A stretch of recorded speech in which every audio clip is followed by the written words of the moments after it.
Hello everyone and welcome back. So for those of you who've been following along, you know I've been working on a little mod pack called Banished, which is a hardcore survival mod pack designed to, well, kill you basically. Now, like most mod packs, there's a lot of hidden functionality that's not immediately obvious. For instance, there's things that don't have recipes because they are made in certain ways. There's also mechanics that might be changed from vanilla. So this quick video here, before we get into actually, getting into playing Banished and actually having it released, I wanted to go ahead and run through some of the lesser known features and hidden or changed mechanics, just so that when we get into playing Banished, you all know of all the new stuff. And that there was a sound effect in the background. That's one of the dynamic surroundings mod, I think. So for instance, mechanic like having an open hand, right clicking on here will allow you to sit in the chair. Not all of them are useful, but some are, but I want to run through all of them anyway, just so that you can get the most out of the pack. So that's the first thing. Second thing I wanted to go over were the ancient tomes and these coloured runes, which come in all sorts of colours, because their usage is not blatantly obvious, nor is it reflected in JEI. So I'm going to go over them and show you what they do. So the first thing is the red rune. Now these can't be crafted, they are found in dungeon loots. I believe if I go onto no, it's not going to tell me where their drops are, that's fine. But they are dropped in dungeon loots and they come in all of the different colour variations. But what they do is they take an enchanted item and they essentially change the glow, the colour, to whatever the colour of the rune is on your enchanted item. So if I take that, you can see it now glows red instead of the normal sort of pinky purpley colour. So that's kind of cool. The next thing are enchanted tomes, which can only be found, excuse me if I was going to cough there, can only be found in their highest variant of that enchantment. So sharpness would be 5, protection can go up to, whatever, it'll always be the highest. Now the way that these work is that they cannot be directly applied to anything. They cannot be applied. The way these work is that you take the book of the same kind, and it has to be again at the same level, so I can't use a sharpness 1, 2, 3 or 4 here. It has to be a 5 to match the tone, or it has to be the highest. And what that'll do is allow you to go one higher and produce a sharpness 6. So that's how they work. Again, these mechanics are not immediately obvious nor reflected in JEI, which is why I thought it'd be a good idea to sort of run through them and show you how they work. I should probably craft that, shouldn't I? There you go. Sharpness 6. There we go. So up next we have a slime in a bucket. Now these are made by catching a slime in a bucket. Now they can be used in recipes as a replacement to normal slime, but their actual purpose, if I go over to this little area here, speed up, there we go, you'll see that the slime in the bucket starts jumping. That's basically telling me that I'm currently standing in a slime chunk. So this slime is happy, he's in a slime chunk, he knows it's home, he knows his friends are here. So it's a good way to find out whether you're in a slime chunk, so long as you're not using a map that tells you that kind of information, which I prefer not to. This is supposed to be hard. Okay, so that's the slime in a bucket. Next up we have Witch's Hat. More sound effects. Go away. Stupid wasps. Next up we have the Witch's Hat. Now these drop from witches. Their drop rate is similar to the Wither Skull. Their armour level is the same as the leather helmet. They're highly enchantable, but probably the best thing is that they offer you a natural built-in resistance to potions of harming thrown by witches themselves. So that's a useful item that can only be dropped from a witch, though albeit rare. Next up we have the Elytra. They can now be dyed all of the colours.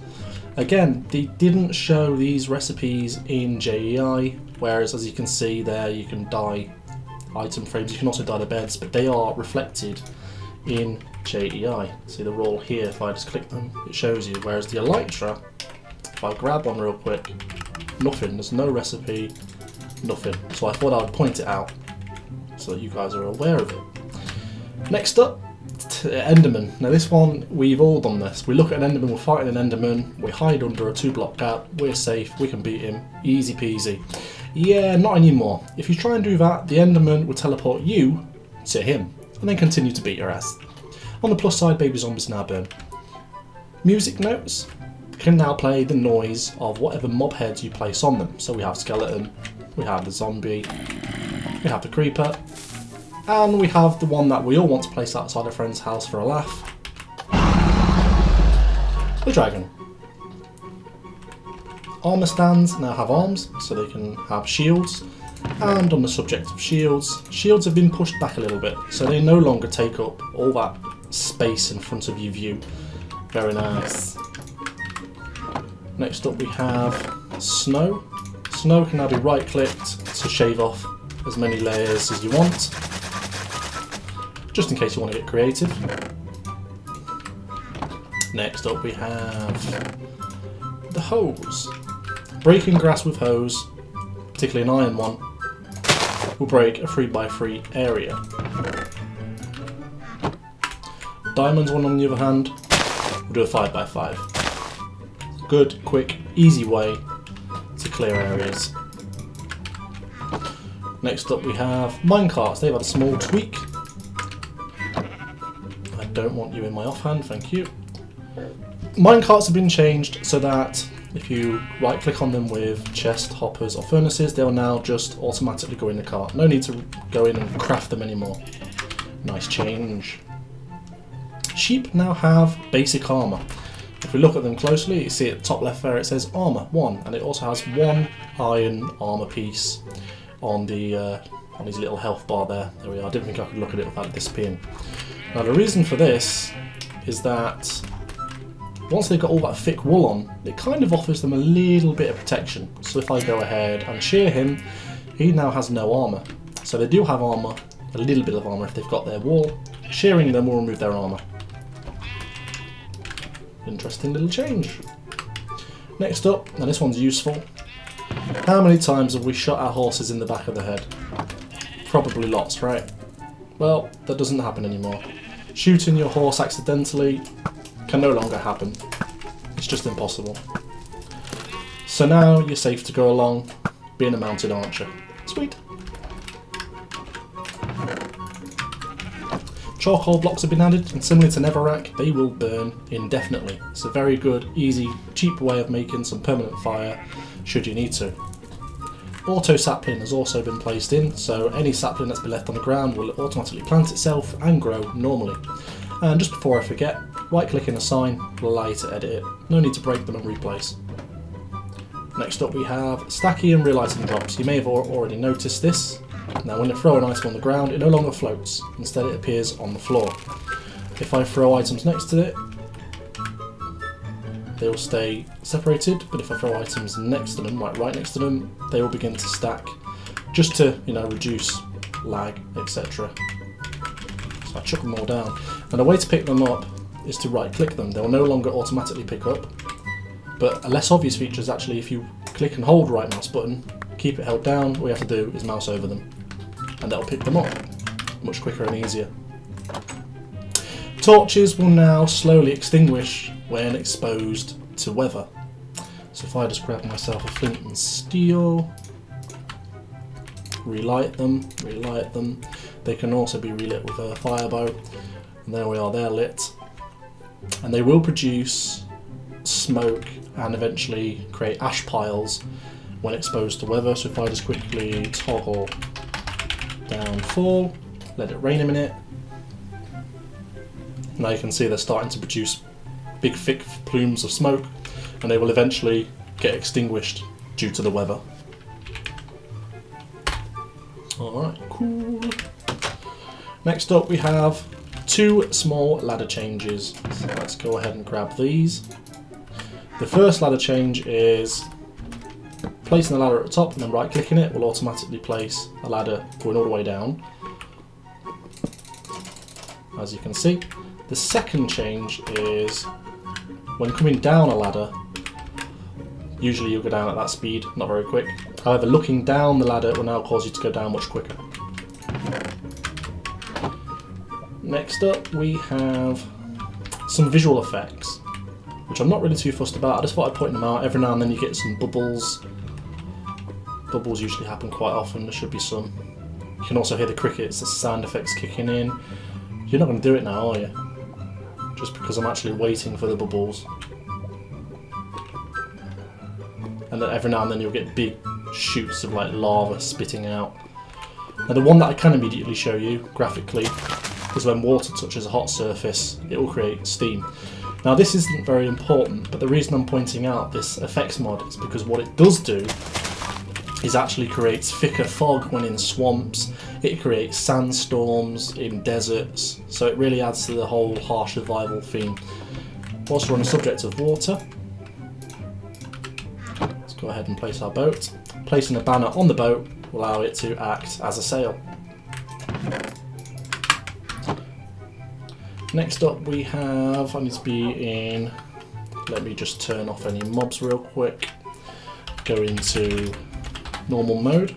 Any leaf that is properly connected to a tree, and I mean properly, not like off on a diagonal, will allow you to rummage. So you need to have an empty hand for this. Breaking the block will cause it to reappear, but you see that these particle effects. That's a rummaging. So if I do it again on a different block until I get something, looks like none of them want to actually give me anything at the minute, which I think is absolutely rude. Doesn't want to give me anything at the minute. Oh, there we go, got an apple. The whole point of this is if you spawn in the biome where there's a lack of trees, you don't really want to break the leaves, you'd be better off rummaging. That'll allow you to rummage for saplings, sticks, branches and apples, all of which are actually quite important. So rummaging, certainly worth keeping an eye on. Next up we have lots of changes to the wolves. As you can see, there are now new variants of wolves. There's the forest one, there's one that spawns in a swamp, I think. The whole reason I'm pointing these out is because they've been completely remodeled. They are now much, much smarter. So there are a few things to note. If I just go into, for instance, there is a doggy naming tag and there is also a dog treat. Now dog treats are now used for breeding, so you can't accidentally, click on wolves to tame them with a bone and then accidentally put them into breeding mode. You now need the dog treats. They will breed, create a puppy, and it will keep one of the wolves' traits. I'm not sure if they actually did bred there. Did they breed? I don't think so. How about you guys? No? Oh, wait.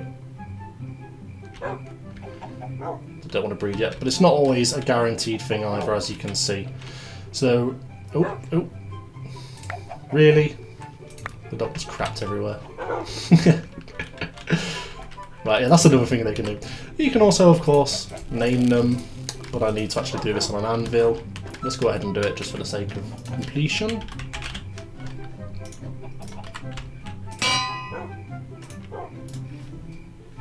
Let's put the tag in there.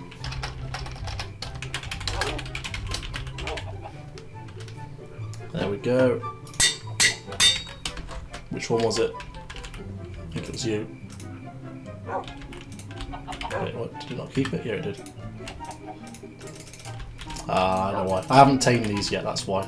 I'm screwing up. Let me grab some bones.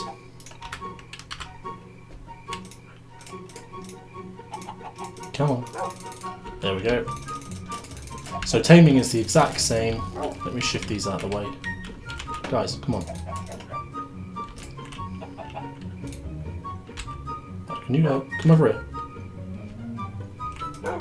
Here's me saying they're smarter and they're being a pain in the backside. There we go. There we go. Right, now they should be able to breed.